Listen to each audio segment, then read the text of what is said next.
फैसलाबाद से मोहम्मद अशफाक मुगल, वजीर आला पंजाब मोहतरमा मरियम नवाज साहिबा का मिशन, सेहतमंद पंजाब, मिलावट माफिया का खात्मा, फूड लैब का इफ्तिताह, DG Punjab food authority Asim Javed ने कर दिया। शहरी खुश, मिलावट माफिया की अब जमानत भी नहीं होगी। वजीर आला पंजाब के सेहतमंद पंजाब मिशन एक और फूड लैब का इफ्तिताह, फैसलाबाद की तारीख में पहली state of the art food lab, DG Punjab food authority Asim Javed ने अवाम दोस्त मंसूबे फूड लैब का इफ्तिताह कर दिया। डिविजनल हेडक्वार्टर फैसलाबाद में state of the art laboratory का आगाज खुश आइंद है। फैसलाबाद में फूड टेस्टिंग लैब को जदीद आलात से लेस किया गया।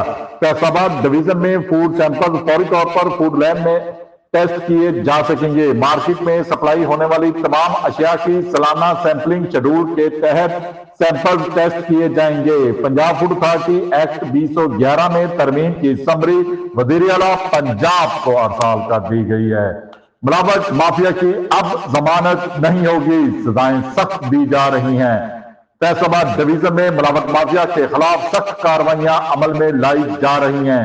हमारा मकसद जुर्माने करना या किसी का कारोबार मुतासर करना नहीं है, बल्कि अवाम तक सेहतमंद तसल्ली बख्श खुराक पहुंचाना है। अवाम तक पहुंचने वाली खुराक के म्यार पर हरगिज समझौता नहीं होगा। म्यार पर कमी सख्त एक्शन लिया जाएगा। शहरी खुराक के हवाले से तफसीली मालूमात के लिए पंजाब फूड अथॉरिटी वेबसाइट और फेसबुक पेज विजिट करें। DG food authority Asim Javed ने वाज़ेह पैगाम दे दिया। देखते रहिए GS न्यूज। इस वीडियो को लाइक करें, हमारे चैनल को सब्सक्राइब कर बेल आइकन जरूर प्रेस करें।